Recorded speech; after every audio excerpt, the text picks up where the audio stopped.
Vamos a desarrollar el ejercicio de aplicación, ¿cierto?, de las medidas numéricas de resumen, que decía lo siguiente: el gerente de una empresa de retail, preocupado por no poder realizar la entrega de sus productos en el contexto de la emergencia sanitaria actual, valora la incorporación de un stakeholder que haga el servicio de reparto.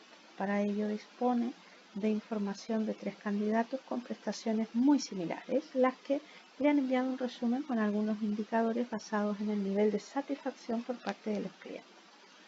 Nos entregan allí el resumen, ¿cierto?, que corresponde a lo obtenido durante los últimos 14 meses. Entonces tenemos las 3 empresas con los principales indicadores, ¿cierto? Promedio, desviación típica, mediana, mínimo, máximo y los percentiles 25 y 75. Lo primero que nos piden es identificar las variables en estudio.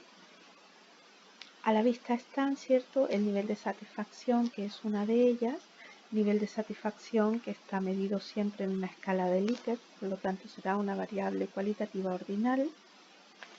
Y por otro lado están las empresas, ¿cierto?, o bien podríamos haberle llamado candidatos, que corresponde a una variable cualitativa nominal.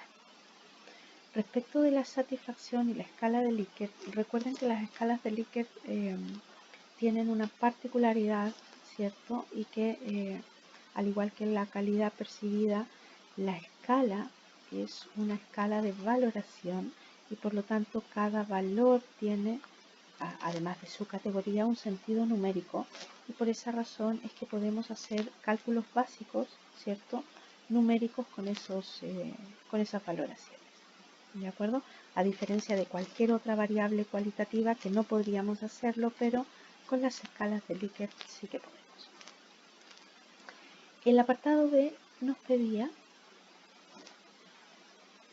confeccionar un gráfico que nos permita visualizar de manera comparativa las principales características de cada una de las empresas. Entonces, dado que necesitamos hacer una comparativa, el único gráfico que nos permite hacer esto es el gráfico de cajas.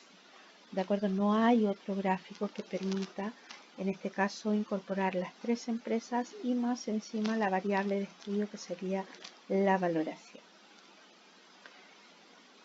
En el apartado C se nos pide realizar un breve análisis descriptivo comparativo de las 3 empresas, ¿cierto?, relatando aquello que sea más relevante, resaltándolo, y no olvidar, ¿cierto?, que debíamos incorporar los indicadores y el análisis del centro de dispersión y forma.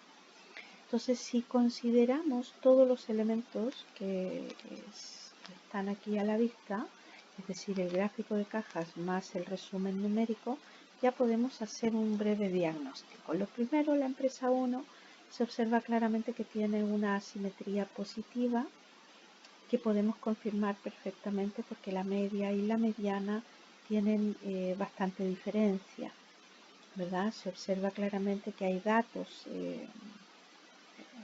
no podríamos llamarlos atípicos, pero datos extremos, ¿cierto?, que hacen que lleven al promedio por encima, ¿cierto?, de la mediana.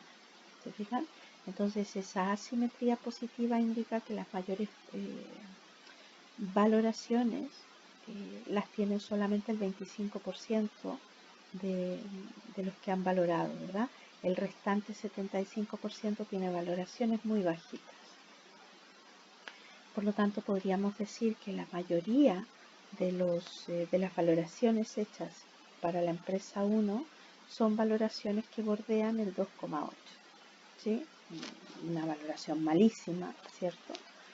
Y donde se observa que la dispersión mayor se produce en el 25% que mayores valoraciones realizan, que no obstante son valoraciones bastante pequeñas. Luego tenemos la empresa número 2, donde se observa también con bastante evidencia que la asimetría que se observa es una asimetría negativa, donde las mayores valoraciones se concentran en el 75% más alto, ¿cierto?, entre el cuartil 1 y el valor máximo, es decir, estamos hablando entre 4,01 y 4,5, es decir, el grado de homogeneidad es bastante, valoraciones medio bajas, ¿cierto? Y la mayor dispersión se produce en el 25% más bajo. El representante aquí sería la mediana nuevamente, por lo tanto podríamos decir que la mayoría de las valoraciones de la empresa 2 bordean el 4,03.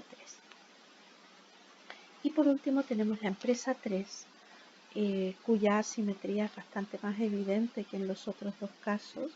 También lo es su dispersión, ¿cierto? Pero dentro de la dispersión que tiene, las valoraciones siguen siendo más altas que las conseguidas por las otras dos empresas. Lo otro notorio es que la asimetría negativa indica que las mayores valoraciones se concentran en los valores más altos, es decir, entre el cuartil 1 y el máximo estamos hablando entre 6,9 y 7,6, es decir, este 75% de las valoraciones son bastante altas y por lo tanto podríamos decir que la mayoría, ¿cierto?, realiza valoraciones en torno al 7, lo cual es bastante bueno, muy por encima de lo que se registran en las otras dos empresas. Lo otro que resalta es que la dispersión se produce en el 25% inferior.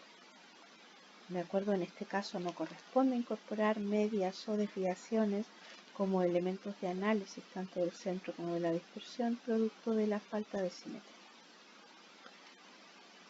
Bien, allí tenemos entonces un diagnóstico bastante breve, ¿cierto?, de lo que ocurre con las tres empresas.